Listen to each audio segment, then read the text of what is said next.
Hello friends, আসসালামু আলাইকুম। সবাই কেমন আছেন? আশা করি সবাই ভালো আছেন। এখানে 2 কেজি ভুঁড়ি ছিল। আপনারা কি বলেন আমি জানি না। অনেকেই বট বলে, অনেকেই ভুঁড়ি বলে। বেঙ্গল মিটের এটা পরিষ্কার ছিল একদম। আর অনেকদিন ধরেই ভুঁড়ি খেতে ইচ্ছা করছিল আমার, গরুর ভুঁড়ি। তো আমার হাজব্যান্ডকে বললাম, তো সে নিয়ে আসলো। এখানে পেঁয়াজ রসুন সুন্দর করে তেলে দিয়ে আগে মচমচা হালকা করে ভেজে নিয়েছি। তারপর এখানে আদা রসুন বাটা দিচ্ছি, জিরা বাটা দিচ্ছি। দেখুন পেঁয়াজ আর রসুন এবার তেলের পর দিচ্ছি। দেওয়ার পরে সুন্দর করে তেলের পর হালকা নরম করে পেঁয়াজ আর রসুন ভেজে নেব। যেই নরম হয়ে আসবে তখন আমি বাকি মশলাগুলো দিয়ে দারচিনি, গোলমরিচ, কালো সাদা গোলমরিচও দিয়েছিলাম।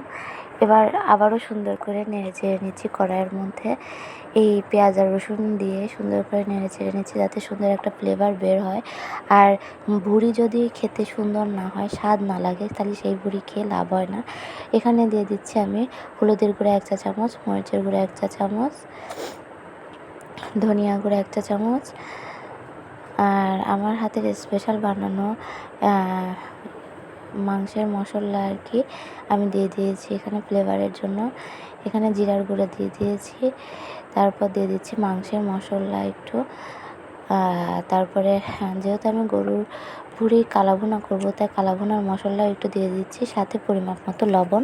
সুন্দর করে নেড়ে চেড়ে নিচ্ছি। যারা ভুনা করতে পারেন না তারা এই ভিডিও দেখে তাড়াতাড়ি ঝটপট শিখে নিন। আর হ্যাঁ, আমার ভুঁড়ি রান্নাটা কিন্তু একদমই কালাভুনার মতো হয়েছিল।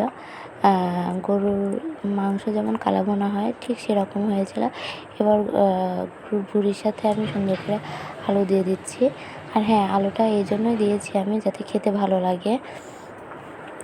আর দেখতে পাচ্ছেন কতটা সুন্দর লাগছে। তার উপরে 4-5টা কাঁচামরিচ ছেড়ে দিয়েছিলাম আর একটু সৌন্দর্যের জন্য।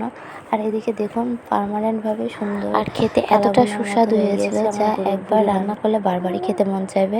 তাই আপনারাও ঘরে বসে এভাবে গরুর বট রান্না করে ফেলুন, বা গরুর ভুঁড়ি যে যেটাই বলেন সেটাই আর কি। আমি গরুর ভুঁড়ি বলি যেহেতু, তাই আমি গরুর ভুঁড়ি বললাম। গরুর ভুঁড়িটা রান্না করা এতটা সুন্দর হয়েছিল, সিম্পলের মধ্যে একদম রান্নাটা খুবই ভালো হয়েছিল। আপনারা চাইলে ঘরে বসে এইভাবে আপনার প্রিয়জনকে গরুর ভুঁড়ি রান্না খাওয়াতে পারেন। আজকের ভিডিও এই পর্যন্ত। আল্লাহ হাফেজ।